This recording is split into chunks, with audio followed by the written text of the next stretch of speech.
Pep Guardiola, l'imposteur des coachs des grands clubs européens. Ou plutôt le Marcelo Bielsa des clubs fortunés. Parce qu'il il fascine tous ces clubs qui ont beaucoup d'argent avec son jeu, avec sa façon de voir le foot. Bonjour, mon nom est Alain. Aujourd'hui, on va revenir sur l'élimination de Manchester City contre le Real Madrid. Manchester City dominait. Manchester City avait le match à main. Jusqu'à la 85e minute, ils étaient qualifiés. Encore une fois, éliminés. Tout ça, pour moi, c'est à cause d'un seul homme. C'est Pep Guardiola. Pourquoi j'accuse Pep Guardiola aujourd'hui?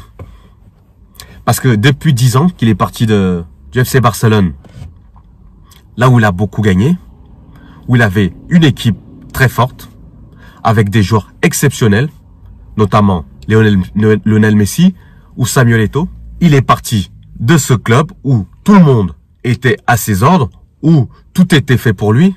Il n'a plus rien gagné. Non, pas rien gagné, il a gagné des championnats, mais la Ligue des Champions, une seule fois en finale, c'était l'année dernière, et quelques demi-finales. Pourquoi je l'accuse? Parce que c'est un coach, quand il arrive au Bayern, il a révolutionné le jeu. Il a révolutionné la façon de jouer du Bayern. Le Bayern avant lui, qui était entraîné par Jupp Heynckes, avait gagné la Ligue des Champions avec sa grosse équipe, Robben Ribéry. Et après son départ du Bayern, le Bayern a regagné la Ligue des Champions avec Hansi Flick. Vous voyez que c'est pas la faute des clubs, c'est toujours la faute de cet entraîneur-là. Pep Guardiola est arrivé, il a voulu révolutionner. Certes, il a gagné le championnat haut la main. Il a fait pratiquer son football que les gens qui adorent ce football-là aiment. C'est-à-dire redoublement de passes, possession à outrance. Que certains appellent ça du beau jeu. Ça dépend pour qui. Pour moi, c'est pas forcément du beau jeu. Parce que pour moi, c'est beaucoup de redoublement de passes pour ne pas aller au bout. Enfin bon, bref, c'est pas ça la question. Ce que je reproche à Guardiola, c'est que à chaque fois, il arrive au Bayern, il a voulu changer l'identité du Bayern. Il a été critiqué pour ça. Et même, il est parti à cause de ça. C'est-à-dire qu'il est venu, il a voulu imposer sa vision de jeu. Sa vision de voir le football. Sauf que, quand il est arrivé, l'équipe gagnait. L'équipe est allée en finale de la Ligue des Champions 2 années avant. Et l'année d'avant avait gagné la même Ligue des Champions. Et lui, il n'a pas fait mieux qu'une demi-finale. Donc, 3 ans au Bayern, rien. Parti à Manchester City. Et là, c'est la razzia. Chéquier ouvert. Tu prends qui tu veux. Tu fais ce que tu veux. Le mec, il a construit l'équipe au millimètre près. Tous les joueurs qu'il a voulu les a eus. Le mec, depuis qu'il est parti du Barça, je pense qu'il a dépensé plus de 2 milliards en transfert de joueurs. Quel coach en 10 ans a fait ça? Quel coach on lui a laissé dépenser autant d'argent dans un club? À part Pep Guardiola. Tout ça pour ne pas avoir les résultats qu'on attend de lui.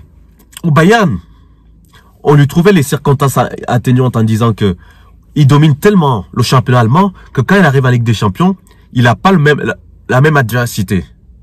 Donc, forcément, il est défavorisé par l'adversité qui est accrue en Ligue des Champions et qui ne retrouve pas tous les week-ends dans son championnat. Ok. Depuis 5 ans, il a à Manchester City. D'accord? Comme j'ai dit avant, il a eu tous les joueurs qu'il a voulu. Chaque année, il achète des joueurs de plus en plus chers. Il a conçu une équipe à sa main. Résultat des courses, une demi-finale de Ligue des Champions et une finale de Ligue des Champions. En 5 ans. Comparativement à son rival, Jürgen Klopp, en 5 ans, 3 finales de Ligue des Champions, dont une gagnée. Et là, il n'y a plus l'excuse du championnat. Parce que toute l'année, il se bat avec Liverpool pour savoir qui va être champion. Donc, toute la semaine, toute l'année, il est challengé. Il ne se balade pas. Donc, l'excuse qu'il avait quand il était au Bayern en disant que le championnat ne l'aidait pas par l'adversité qui était moindre ne tient pas aujourd'hui. Aujourd'hui, qu'est-ce que Pep Guardiola va encore nous sortir? C'est la faute à pas de chance? Non, ça n'existe pas. La faute à pas de chance en 10 ans, ça n'existe pas. Tu peux ne pas avoir de chance 1 année, 2 années, allez 3 années si on veut, mais pas en 10 ans. En 10 ans de temps, c'est pas possible de toujours buter quand il s'agit de passer l'étape, la dernière marche pour arriver au sommet. Est-ce qu'il y a une remise en question possible par ce coach ou par les gens qui l'emploient? Heureusement que son club, c'est un État derrière lui. Parce que si ça avait été un club comme un club entreprise qui doit regarder ses dépenses, qui doit faire attention à l'argent qu'il dépense, je pense que Pep Guardiola, il serait plus le coach de City aujourd'hui. Il a gagné des championnats, certes. Avant lui, les gens qui entraînaient Manchester City avaient aussi gagné des championnats. Lui, on l'a pris spécifiquement pour faire passer un cap à cette équipe, notamment en Ligue des Champions. Force est de constater que c'est un échec. C'est un échec cuisant en 5 ans. C'est lui le seul fautif de cet échec. Il n'a personne derrière lui qui lui impose des choses, qui lui impose des joueurs, qui lui impose une certaine vision du foot. C'est lui qui décide de tout. L'échec lui incombe à 100%. Aujourd'hui, maintenant, je vais donner mon avis par rapport à ça. Par rapport à tous ces échecs successifs. Pour moi, Pep Guardiola, c'est un théoricien du football. Comme Marcelo Bielsa. C'est-à-dire, c'est des gens qui pensent foot. Qui pensent le football. Qui pensent que le foot est, c'est plutôt cérébral. C'est cérébral. Je suis d'accord. Mais, ce qu'on oublie, c'est que le foot, c'est d'abord des êtres humains. Avec des émotions. Avec le caractère. Avec tout ce qui compose un être humain. Toute la complexité d'un être humain. Moi, j'ai l'impression que Pep Guardiola occulte tout ça. Pour lui, le foot, c'est une science. C'est une science, c'est-à-dire que les choses doivent être parfaites. Et ça fonctionne en championnat. Pourquoi ça fonctionne dans les championnats? Parce que le championnat, c'est quelque chose de long. C'est un marathon. Tu as le temps. Tu as le temps de poser tes idées. Tu as le temps de faire accepter ta façon de voir à tes joueurs. Notamment lui qui a pratiquement 2 équipes équivalentes dans son effectif. Et quand tu arrives en Ligue des Champions, la Ligue des Champions, l'adrénaline monte. Surtout quand tu arrives vers la fin de la Ligue des Champions. Il reste que les meilleures équipes. Des joueurs très forts. Des joueurs qui ont une capacité à résister au stress. Des joueurs qui ont l'habitude d'arriver à ce niveau-là. Vu que Pep Guardiola, quand il fait son marché des transferts, il fait bien attention de ne pas prendre des joueurs qui vont lui tenir tête. Des joueurs de caractère. Des joueurs avec un gros ego. Qui vont faire que lui sera obligé de se mettre en arrière. Ça, on le retrouve quand on arrive ces moments-là. Pourquoi j'ai dit ça que il fait exprès de prendre des joueurs qui peut malaxer à sa guise? Ça lui est arrivé au Barça. En arrivant au Barça, quand il était intronisé coach au Barça, il y avait une équipe avec Samuel Eto'o, Yaya Touré, des personnalités, des joueurs avec beaucoup de caractère. Qu'est-ce qui s'est passé? Il s'est embrouillé avec Eto'o, il s'est embrouillé avec Yaya Touré, et l'année d'après, il les a tous virés. Vous comprenez maintenant que Pep Guardiola, ce qui l'intéresse d'abord, c'est que ça soit lui qui soit mis au premier rang. Que ça soit lui la star de l'équipe. C'est-à-dire que à chaque fois qu'il gagne un match, il faut qu'on dise c'est grâce à la tactique de Guardiola, grâce à la vision du jeu de Guardiola. En aucun moment, il faut que ça soit grâce aux joueurs. Un génie qui est sorti de sa bouteille pour aller faire gagner le match. Je pense que ça ne lui plaît pas. Vu que le football, c'est des mathématiques, c'est la science. Pour lui, c'est inconcevable d'avoir un joueur providentiel qui va venir faire gagner le match. Ça, c'est la vraie faute de Pep Guardiola.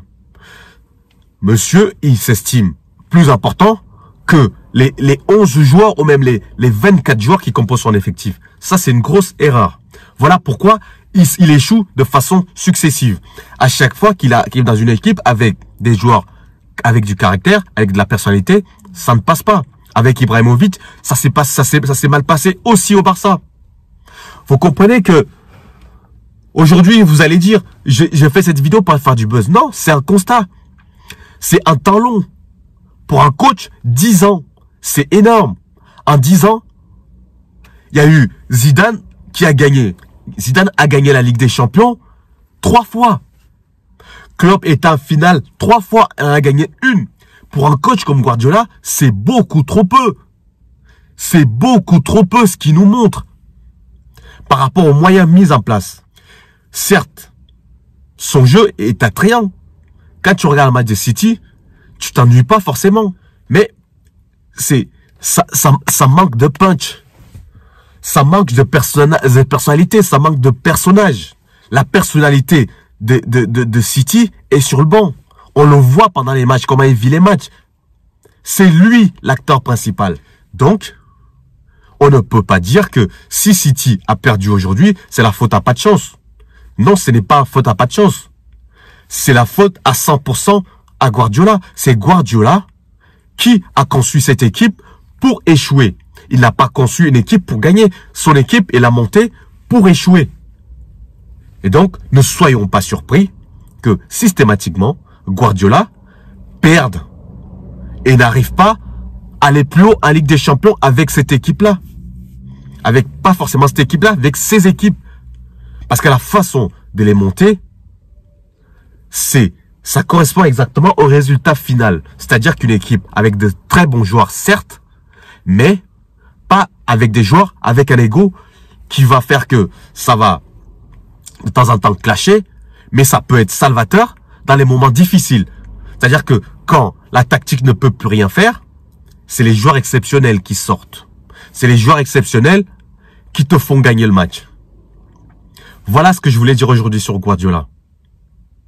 Merci de m'avoir écouté et on se dit à très bientôt. Ciao.